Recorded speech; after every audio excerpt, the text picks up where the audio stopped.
Example number 4.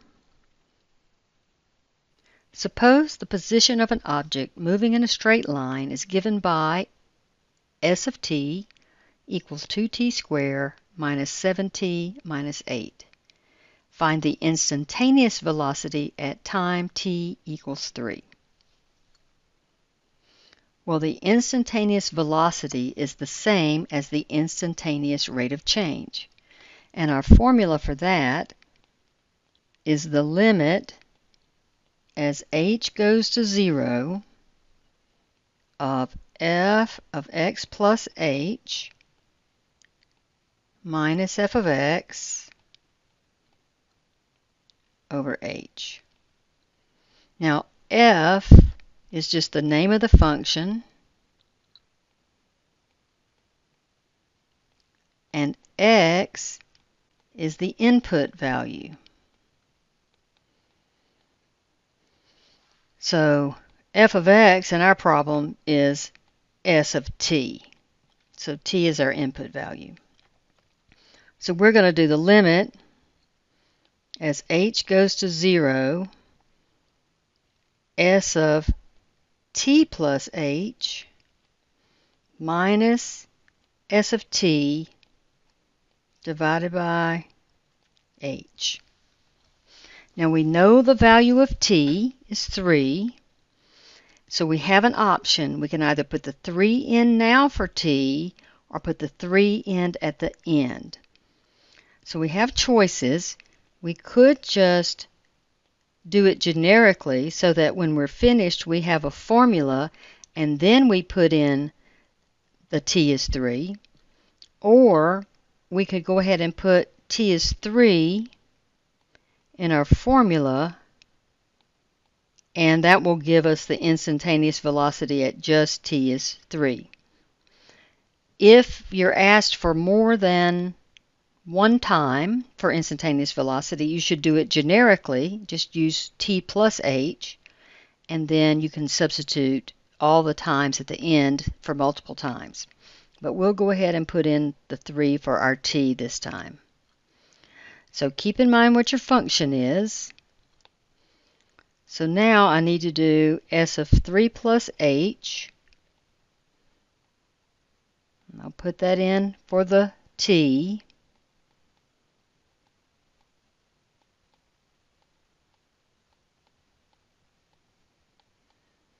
And the most important thing here is to remember you have to FOIL out 3 plus h squared. If you just square each part, you'll miss this problem.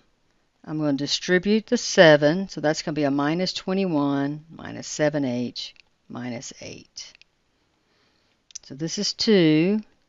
9 plus 6h plus h squared. If I FOIL it, I get first, outer, inner, last, and outer is 3h and the inner is 3h, and that's where this 6h comes from. Minus 21 minus 7h minus 8. So that's 18 plus 12h plus 2h squared minus 21 minus 7h minus 8. And we've got some like terms, so I'm going to put it in order and combine like terms.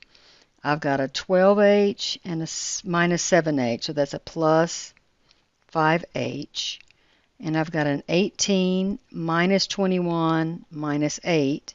That's going to be a minus 11.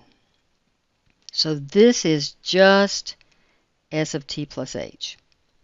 Now from this, I'm supposed to subtract s of 3. So I need to calculate s of 3. I'll do that down here. S of 3 is 2 times 3 squared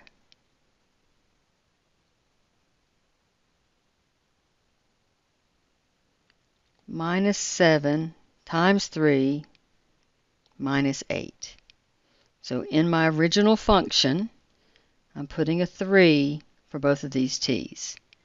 So 2 times 3 squared minus 7 times 3 minus 8 is 2 times 9 minus 21 minus 8. It's 18 minus 21 minus 8 is negative 11. So notice that this says subtract s of 3. So I need to subtract negative 11. This is going to make a plus, and that's going to cause these two terms to cancel out. And for my numerator, I'm left with 2h squared plus 5h. So this is the limit as h goes to 0 of 2h squared plus 5h divided by h. Now, the next step is to go ahead and divide everything by h. And this h belongs to both terms. So it's still the limit as h goes to 0. I haven't let h go to 0 yet. Of 2h plus 5. So if h is 0, that would be 2 times 0 plus 5. So our instantaneous rate of change at time equals 3 is 5. That's our instantaneous velocity.